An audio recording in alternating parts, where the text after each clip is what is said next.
In today's economy, cash flow is tight, and families are held captive to high interest rate credit card debt. Churchill Mortgage can restructure your current mortgage and significantly reduce these problems. Get a free analysis and learn how to eliminate credit card interest rates, lower bills, and start taking control of your budget. Get started at churchillmortgage.com. This is a paid advertisement. NMLS ID 1591. NMLSconsumeraccess.org. Equal housing lender. 1749 Mallory Lane, Suite 100, Brentwood, Tennessee 37027. Go Ford for your next truck or SUV and find an easier way to buy with Woodhouse Ford today and experience the convenience of buying with Woodhouse Ford. Save up to $13,000 off MSRP on a 2023 Ford F-150 XLT plus 3.9% APR for 60 months with approved credit. $299 doc fee due at signing. Security deposit waived. Expires 1/02/2024. This episode from the life of Sherlock Holmes will be transmitted to our men and women overseas by shortwave and through the worldwide facilities of the Armed Forces Radio Service. Petri Wine brings you Basil Rathbone and Nigel Bruce in the new adventures of Sherlock Holmes.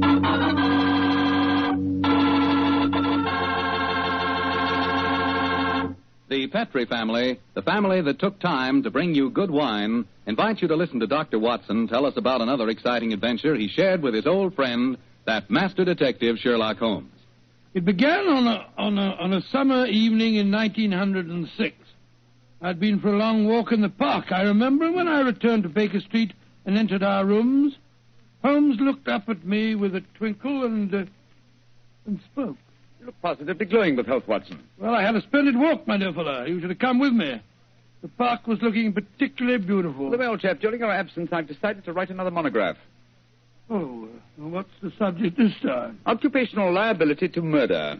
For instance, the mortality rate is naturally high among policemen and detectives. Physicians are murdered with fair regularity, but the murder of a dentist is rare. And who ever heard of a murdered veterinary surgeon? It's quite true, but what's the occasion for this little homily? I've been browsing over my newspaper clippings. Yeah? You recall ever hearing of a murdered tobacconist, Watson? No, I can't say that I do. Oh, why? And yet my clippings inform me that no less than 3 tobacconists have been murdered in the past 6 months, and all the murders have occurred in the same small shop at the East End of London. Now, why do you suppose 3 tobacconists would be murdered in the same shop? Come now, old fellow. Give me a logical solution to the problem, will you? Well, let me see. You say that the shop's in the East End? Yes. Is it near the river? As it happens, it's on the water's edge. Then supposing the tobacconist shop was the headquarters of a smuggling ring. Perhaps boxes of cigars were unloaded from the docks and brought to the shop. Cigars containing pearls or opium or something. Watson, my dear fellow, you're doing splendidly. You must walk in the park more frequently. You're positively scintillating. Oh, no, you're making fun of me. I assure you I'm not. You're expecting anyone home? No, probably a visitor from Mrs. Hudson. Go on with your fascinating theory. Now, why are 3 tobacconists murdered? Well, because they know too much. Perhaps they demand a share in the profits, so the head of the ring decides to kill them. Plausible enough, Watson. I really must congratulate you. I can see that I'm very lucky in having a biographer with such a lively imagination. Thanks very much. Come in. That's very nice for you. Imagination. Oh, hello, Lestrade. Lestrade, I'm glad to see you. I hope I'm not intruding. Not at all, my dear fellow. Come along, sit down. Thank you, Miss Holmes. Anything remarkable on hand? No, Miss Holmes. Nothing very particular. Then tell me all about it, Lestrade. Can't hide anything from you, can I, sir? Yes, there is something on my mind, and no mistake. And it concerns the 3 murdered tobacconists, I see. Splendid. Now, how the blazes did you know that? Yes, Holmes, that's pure magic. Not at all, my dear Watson. It's simple deduction. Observe the 5 cigars peering out of Lestrade's breast pocket. They are of a far superior quality to his usual brand. Obviously, the scene of his latest investigation has proffered certain, well, shall we say, professional perquisites. Am I right, Lestrade? Of course you are. Careful one, Mr. Holmes. Thank you, I'll stick to my pipe. Well, how about you, Doctor? Oh, thank you, Lestrade. By Jove. Coronas. And now, Inspector, tell me about the murdered tobacconists. Well, how much do you know about the case? Just what I've read in the papers. Well, curiously enough, we were discussing the affair as you walked in, Lestrade. It's a strange business, gentlemen. I only got hold of the old story today when I had a long talk to young Jack Longworth. He's the owner of the shop. When in relation to Gerald Longworth, the taller member of Parliament who battled so successfully against the slum clearance bill? His son, Mr. Holmes. Nice young fellow, too. When his father died, he inherited this shop along with a lot of other property in the East End. Well, how big a shop is it, Lestrade? Oh, just a hole in the wall, Doctor, like all the other shops in that part of London. Young Mr. Longworth tells me he first rents it to a man by the name of George Grillet. He lives there with his daughter Lily and made it quite a nice go out of the shop. 6 months ago, when Jack Longworth was abroad, George Grillet has a stroke and nearly kicks the bucket. Kicks the what? He nearly dies, Doctor. Oh, kicks the bucket. Very good. I remember that. And then what happened, Lestrade? Well, while he's in the hospital, his daughter gives up the lease on the shop. A few days later, an Italian takes it over, and a couple of weeks later, he's found with his throat cut. Did you investigate that first murder yourself? No, Mr. Holmes. It seemed like any of a dozen killings we get in that part of London. A shopkeeper cut up, his till emptied, no clues. Well, who was the next tenant? A Scotchman. Bloke by the name of Mackintosh. A few weeks after he moved in, the same thing happened to him. That time, I did go down there, but I couldn't find out nothing. Was robbery again the apparent motive? Yes, sir. But the killing wasn't the same. He was strangled with a silk scarf. Silk scarf, eh? And who was the third tenant? The man who was murdered yesterday? A Hindu fella. A man by the name of Mukherjee.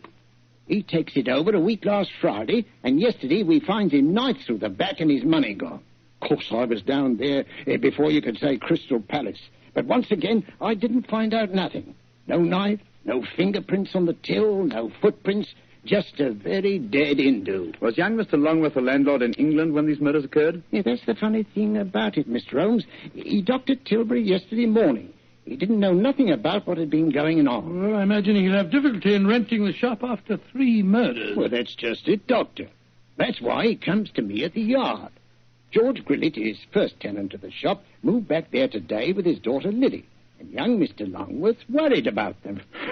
Well, if you ask me, he's more worried about the daughter than he is about old man Grillet. So the original tenants of the shop are back in residence again, eh? And what do you want me to do? Well, I thought perhaps you'd be interested enough to come along with me and look at the shop, Mr. Holmes. I should be very glad to, my dear fellow. Get your coat and hat, Watson. All right, sure.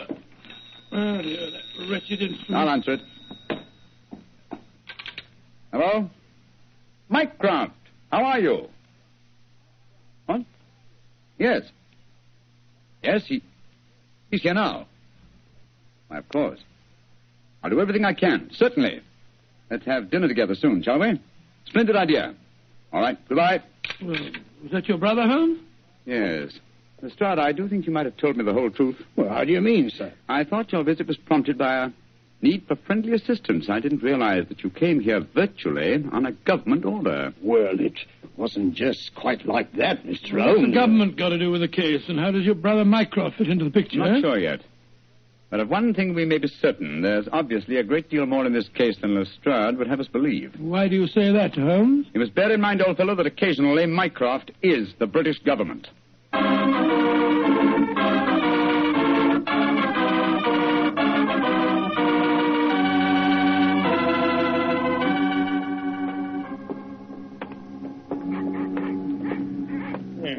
Nice part of London to take a walk in on a foggy night, ain't it, gentlemen? All our policemen work down here in pairs, you know. Yes, I don't blame them. It's a vile neighborhood. There's the shop just ahead of us, with a sign hanging out. Hello, there he is again. Oh. See that bearded Hindu skulking off around the corner there? Oh, yes. He's been haunting the place ever since I came down here.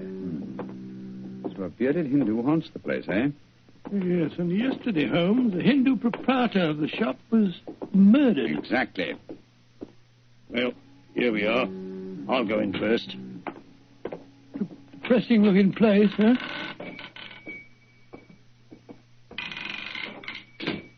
I'll be out in a jiffy. That's Lily, George Grillet's daughter. Helps him with the shop. Sorry to keep you wet. Oh, it's you, Inspector Lestrade. Yes, Miss Lily. I brought some gentlemen to see your father. This is Mr. Sherlock Holmes and Dr. Watson. Pleased to meet you, I'm How do you sure. do, Miss Grillet? How do you do, young lady? Is your dad home? No, Inspector, he won't be in till after dinner. Went down to the docks, he did, to see about some cigar shipments. Mr. Longworth's here. If you want to see him, we were just having some tea in the back room. Yes, I'd like these gentlemen to meet him. Jack, come out in the shop, Jack. What is it, Lily? Oh, Inspector Lestrade. And this must be Mr. Sherlock Holmes and Dr. Watson, I'm sure. How do you do, sir? How are you, Mr. Longworth? I'm very glad the inspector was able to persuade you to come down here, Mr. Holmes.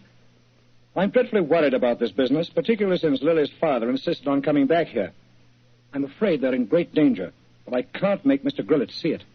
Young lady, I wonder if I might ask you a few questions. Of course, Mr. Holmes. Before your father had his stroke, did he receive any threats concerning his occupancy of the shop? Well, if he did, he never told me about him. But it wouldn't surprise me. I often told him his biggest enemy is himself. If you know what I mean. Yes, I think I do, Miss Grillett. When your father had his illness, who decided to give up the lease on the shop? I did. No money was coming in, and, well, it looked like Dad might be an invalid for life. Of course, I couldn't run the shop by myself. Anyhow, I never did like this part of London. It wasn't the right business for Father. What was his reaction when you told him to give up the lease? Oh, he was awful angry with me. Said I'd no right to do it without asking him. By the way, we saw that bearded Hindu again as we walked up just now. He's been hanging around ever since we came back here, Inspector. Well, has he actually come into the shop, Miss Grillett? No, but he keeps walking by and looking in the window. I'm sure if we both went into the back room or left the shop for a little while, well, he'd come right in. Then I suggest we give him the opportunity he's seeking. Miss Grillett, I wonder if you and Mr. Longworth would mind leaving the shop for a while. Of course not, Mr. Holmes. To make your departure rather ostentatious, shall we say, so that he can't help noticing it. Give us half an hour or so and then come back. Perhaps you wouldn't mind going with them, Lestrade. But, Mr. Holmes, this is my case. I know, but in a situation like this, Watson and I work much better alone. We may have to go a little outside the law, and your presence might embarrass us. You'd never think I was a detective, too, would you? Very well, We'll be back in Mr. half an Holmes.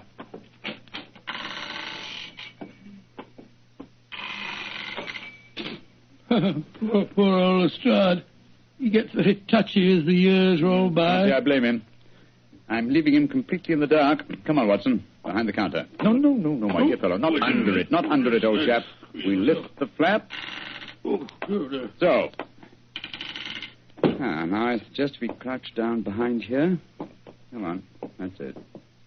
Have you got your revolver, Watson? Yes, it's in my pocket. Good. In the meantime, make yourself as comfortable as these cramped quarters will permit. We may have quite a wait ahead of us.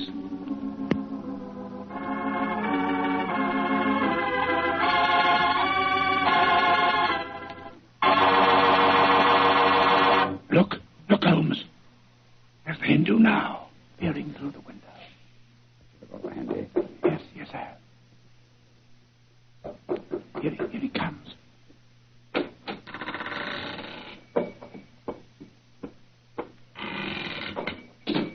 All right, Watson. Put your hands up. I got you covered with this revolver. Now, my man, what are you doing here? Who are you? Never mind who I am. Just answer my question. I do not speak very good English. Tum Hindustani baat bolne sakta? Sekta hai. Kiko tum ida aaya? देखने को आस्ती तुम्हारा भाई हमको हुक्म दिया Tumhara bhai. Tum ja nahi sakta. बहुत अच्छा सलाम No, you don't, my man. Just you stay where you are. It's all right, Watson. Let him go. He's on our side.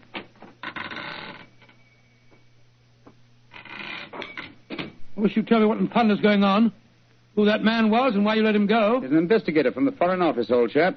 Given his instructions by my brother, Mycroft. Mycroft? Yes, old fellow. When my brother fails to tell me all the facts concerning this case, I begin to think these triple murders have far greater ramifications than we ever dreamed of.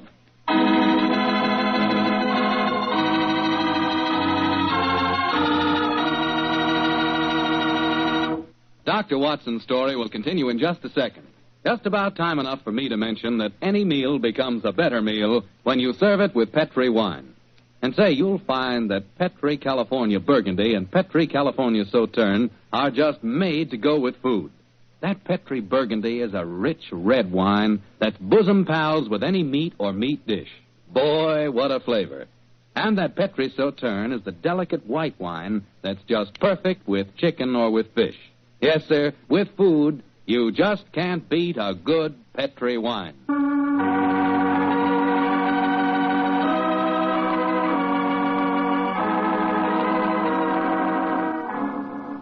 now back to tonight's new Sherlock Holmes adventure. A puzzling case is occupying the attentions of Sherlock Holmes and Dr. Watson. 3 murders have taken place in a small tobacconist shop in the East End of London. As we rejoin our story, it's late at night, and Sherlock Holmes and Dr. Watson, accompanied by Inspector Lestrade, are once again walking toward the ill-fated shop. Well, I don't see that you've accomplished much, Mr. Holmes, except that you've just bought me a nice dinner. Oh, we're making progress, Lestrade. If only by the elimination of obvious suspects. But there's a pattern to this case, and that should give us a clue. Well, how do you mean, Holmes? My dear fellow, consider the obvious motive of these murders, and particularly observe the results they've obtained. Well, the motive was the same in all 3 killings, robbery. Oh, no, Lestrade. Don't let the theft of a few pounds from the till blind you to the real motive. Look. Here's Miss Grillet now. She's coming out of the shop. Good evening, Miss Grillet. Hello, Mr. Holmes. Is your father home yet? Yes, he is, Mr. Holmes. And I can't tell you how anxious I am for you to talk to him. I'm going to meet Mr. Longworth. He's taken me to the music hall. I should be home just after 10. I hope you'll be able to stay with Dad until then. Well, don't you worry, Miss Grillet. We'll keep an eye on him. Oh, thanks ever so much. Oh, Mr. Holmes. Yes, Miss Grillet?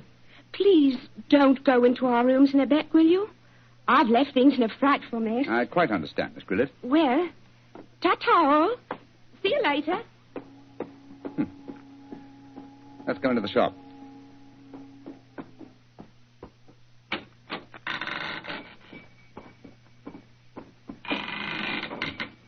Oh, is it? Oh, it's you, Inspector. Here, these gentlemen, Mr. Sherlock Holmes and Dr. Watson. How do you do, sir? Good evening, sir. Good evening. Did you meet young Lily just now? Yes, she told us she was going out to the music hall with Mr. Longworth. Yes. I'm afraid we had quite a set to about that. A very strong-willed girl, Lily, very strong-willed. Am I to assume that you disapprove of your daughter's association with Mr. Longworth? Yes, of course I do. He's a toff. He's got lots of money.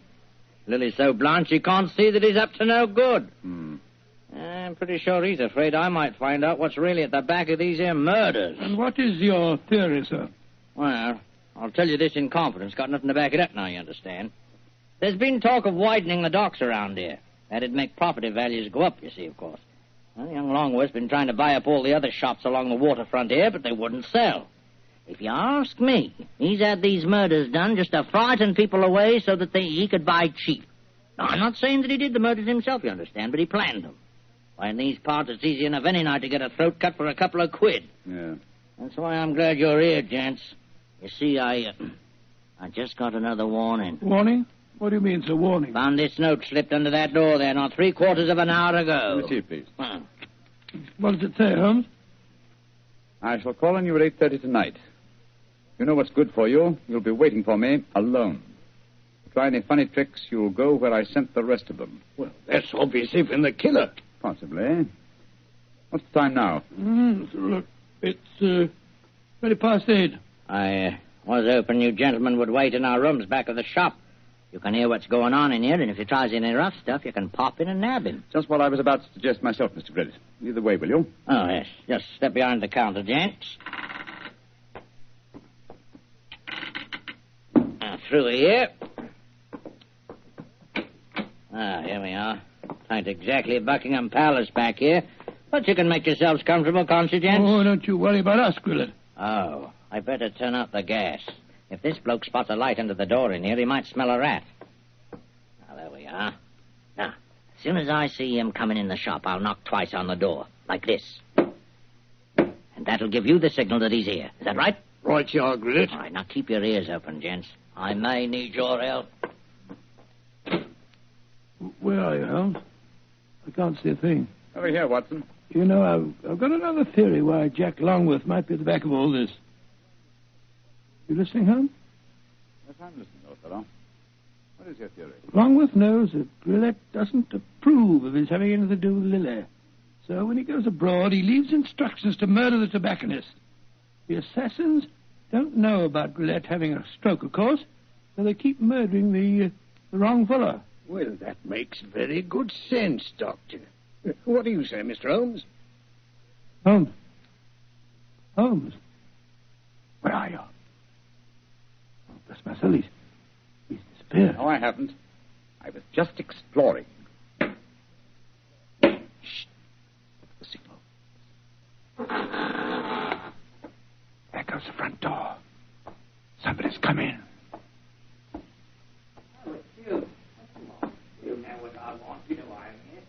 We'd better go in. Right, Watson, listen. Take your hands off me. Don't you do that. Here, stop me. Help me. Help me. We've got to get in there at once. Open the door.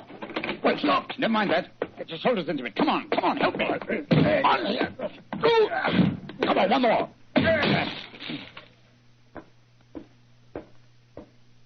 Poor devil. He's been slashed with a knife. Willett! What, the killer got away? I'm going after him. Lestrade, conserve your energy. Your murderer lies there. But that's Grillet. Of course it is. Search his pockets, Watson. I think you'll find a blood-stained knife. Let's have a look. Good Lord. Here's a razor in his pocket. It's covered with blood. You mean to say that he slashed himself? Let's slip the handcuffs on him, Lestrade. While he's still play-acting, he may be more difficult to handle when he realizes the game's up. Take your hands off of me. Come on, quick. Come on, here. Hey. Come on. Very neat, Lestrade. Yeah. Well, now that I've knocked a wounded man out cold, perhaps you'll tell me what's going on, Mr. Holmes. Yes, I'm completely in the dark, too. Oh, it's very simple, really. Grillet has just staged a fake attack on himself. Fool us into believing that someone else is the murderer. Yeah, but the threatening note he received... Composed by himself for the occasion. Yes, but we heard voices. We heard the shop door open. We heard Grillet talking to himself. And as for the shop door, that's how he gave himself away. Well, how do you mean, Mr. Holmes? Whenever the shop door opens, there's a bell that jangles. You will notice... So. Yeah, that's right, there is. There was no bell jangle when we were in the back room. Grillet got us in there, locked the door on us unobtrusively, and staged his little drama. Yes, but we heard the door creak open and close, Mr. Holmes. The creak of this flap in the counter would sound exactly the same, my dear fellow. Now listen. Yes, but why, Holmes? How did you spot that Grillet was a man? It was obvious from the beginning that since nothing had changed about the shop except the ownership, that the attackers were directed against any tobacconist who was not Grillet himself. Of course, his daughter, Lily, obviously knew what was going on. Well, I don't see how you figured that one out, Mr. Holmes. Every remark that she made showed that although she loved her father, she knew his failings. In any case, she gave me the final clue. Oh, what clue was that? In very pointedly asking me not to go into the back room of the shop. Of course, she meant the reverse of what she said. I followed her advice when you were explaining your theory to Lestrade. Well, what did you find, Mr. Holmes? Miss Grillet had obligingly left a secret door open, a door leading to a passageway that seemed to go down to the waterfront. We'll examine it more thoroughly in a minute. Yes, but I still don't understand Grillet's motive, Holmes. Neither do I, old chap. No, I suspect that from the interest of the Foreign Office in the case, this shop has been the headquarters of an espionage ring. I'm afraid the final answer to that question will have to be given by someone else. Oh, who, Holmes? By my elder brother, Mycroft. Humiliating, isn't it, Watson?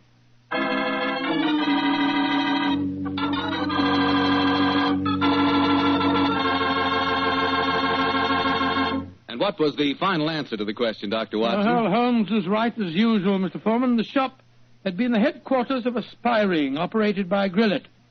Many international criminals had been smuggled into England or foreign ships moored up the river. And did Mr. Grillet hang for his crime? No, he didn't, my boy. Before he came to trial, he had another stroke and he died. Probably just as well for his daughter's sake. Oh, his daughter. A lovely girl. Did she marry Longworth? Indeed she did. As a matter of fact, I danced at her wedding. It was a very wonderful wedding reception. You would have been there yourself, Mr. Foreman. In fact, you'd have liked it very much. They served a pretty good wine. Was it a Petri wine by any chance? Oh, well, it was so good it easily might have been. You mean because Petri wine is the kind of a wine you can't forget? That's exactly what I do. Well, that's because the Petri family really knows all there is to know about the fine art of turning luscious, sun-ripened grapes into fragrant, delicious wine. You see, the Petri family's been making wine ever since they started the Petri business way back in the 1800s. And they've been able to hand on down in the family from father to son, every bit of their skill and experience. That's why Petri wine is so good today, because Petri took time to bring you good wine. And say, don't forget to take a moment yourself and send for your free recipe calendar. Remember, send to Petri Wine, San Francisco 26, California. This offer is intended to apply only in those states and other localities where its acceptance is permissible by law and regulation. And now, Doctor, do you feel like giving us a hint about next week's story? Yes, I do. Next week, Mr. Foreman, I'm going to tell you a strange adventure that happened to Holmes and me in the West End of London. It concerns the death of a famous actor who was portraying the part of an equally famous man. Sherlock Holmes. Thank you, Doctor. See you next week. And say, from the news we've had so far today, maybe by next week at this time we'll hear some really good news from Europe. I certainly hope so, Mr. Foreman. But let us remember the war won't be over when Germany quits. We've still got to lick Japan. And that's going to take a long time. So instead of celebrating when VE Day comes along, let's just strengthen our resolve to support the war more than ever here at home. Keep that war job. Don't leave it till you're released. Keep on buying more and more and more war bonds and keep them. Don't turn them in. Help all you can with all home front activities and observe all our wartime regulations such as price ceilings. That's the real way to celebrate a victory in Europe, by working harder to end the war in the Pacific.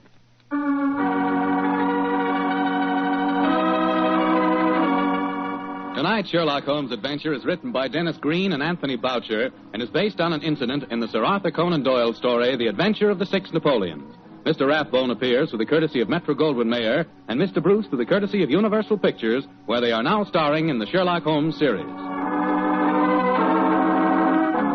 The Petri Wine Company of San Francisco, California invites you to tune in again next week, same time, same station. Meanwhile, don't forget to take advantage of our offer of a free recipe calendar. Oh, the Petri family took the time to bring you such good wine. So when you eat and when you cook, remember Petri wine. To make good food taste better, remember... Petri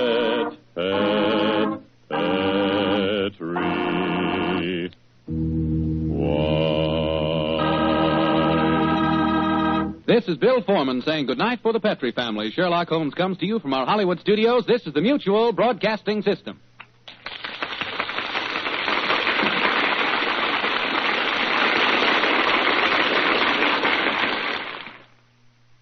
With Lucky Land Slots, you can get lucky just about anywhere. Dearly beloved, we are gathered here today to... Has anyone seen the bride and groom? Sorry, we're here. We were getting lucky in the limo and we lost track of time. No, Lucky Land Casino, with cash prizes that add up quicker than a guest registry. In that case, I pronounce you lucky. Play for free at LuckyLandSlots.com. Daily bonuses are waiting. No purchase necessary. Void where prohibited by law. 18+. Terms and conditions apply. See website for details. It is Ryan here, and I have a question for you. What do you do when you win? Like, are you a fist pumper, a woo-hooer, a hand clapper, a high-fiver? I kind of like the high-five, but if you want to hone in on those winning moves, check out Chumba Casino. At ChumbaCasino.com, choose from hundreds of social casino-style games for your chance to redeem serious cash prizes. There are new game releases weekly, plus free daily bonuses, so don't wait. Start having the most fun ever at ChumbaCasino.com. No purchase necessary. VGW Group. Void where prohibited by law. See terms and conditions. 18+.